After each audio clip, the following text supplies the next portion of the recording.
Just a quick question. I noticed on there you were saying you use 100% synthetic oil, Sure. but when you were showing the comparison of the other companies and you're saying how much more they charge for this synthetic oil, why is it that you can do that so much cheaper? Or is it? It's the margins that they're able to achieve are pretty high with synthetic, but it's also what people are willing to pay for it. The one flaw with making the word synthetic in an oil is legally it only has to be 30% synthetic properties.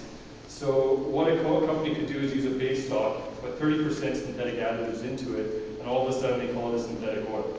So it's very important if you do get a synthetic, you want 100% synthetic, because that way from the laboratory all the way to the additives, it's all been made specifically to reduce resistance in the engine, make sure it has a cold cranking to -54, and to make sure it actually has overall better protection.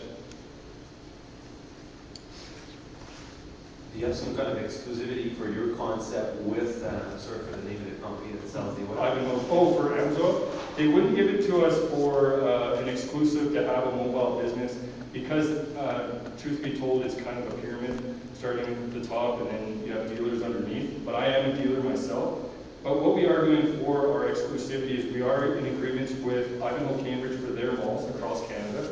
We also have Oxford Realty we're talking to, which uses Southland here as well as, I believe, Chinook.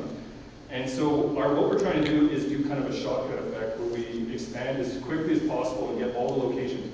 Much like what Deco did with their windshield chips, growing from one location in 2005 to 200 locations in 2011. What's the markup on as a distributor on the oil? For me, I get it at the wholesale cost that they give to me is $45. It's typically covered 5 liters of oil, and it's usually $15 for a filter, which means it costs me about $60, hence why the $129. However, what we want to do is we want to get in a bulk oil so that we can offer a comparable price at $60, $50, $30. And what we're looking into is using Fram and Total, just simply as in case people want the alternative, we have it. But we would like to switch everyone over for more than just the margin sides, but more for the liters that we can save. Good answer. Aren't you concerned that people only write you a check once a year? You know what? Right now, because it's outside, it's very seasonal. So if we can get everybody on once a year to come at the end of the season, what that does is it gives our owners a chance to really look into what happened for that season, much like what Deco does, and then come re-attack it in the season over, or the next season. However, if you go to places like Vancouver or down into the States, which one of our advisors really wants to do, as soon as we get the margins low enough, it actually can be a full-time business. And the good thing about it is it's mobile, so if it doesn't work in one place, pick it up and go to the next.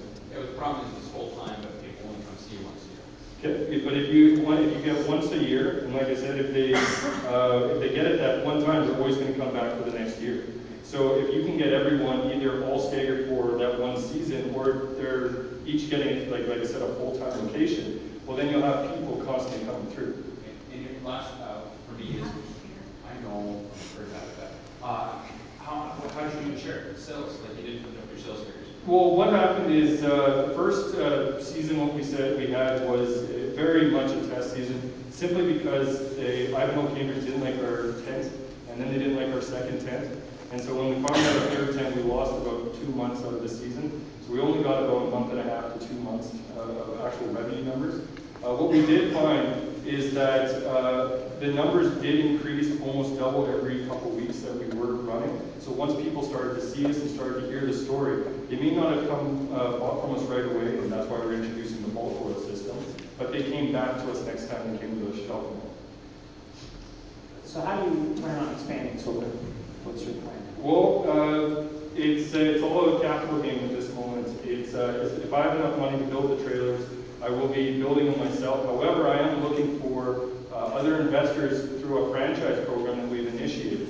And now this program, we've talked to a well-known franchisor who's done the Great Canadian Oil Change, as well as a couple of fast food restaurants. And what we're planning on doing is actually doing a joint venture with those who don't have the income to buy a franchise, so that they can pay it off as they work, and that way they still can claim ownership of that, and then we can branch out. One quick comment, a couple of seconds. Choose between environmentally friendly or convenient. I think those two things are in conflict. Do you care on expanding on it? You said you're in solar, you said you're better for the environment, you said you're doing all these things, and then you're introducing golf ball. I understand why you're doing it, you're gonna have to choose. I agree. We may not be able to take away our entire ecological footprint, but the stuff that we can do,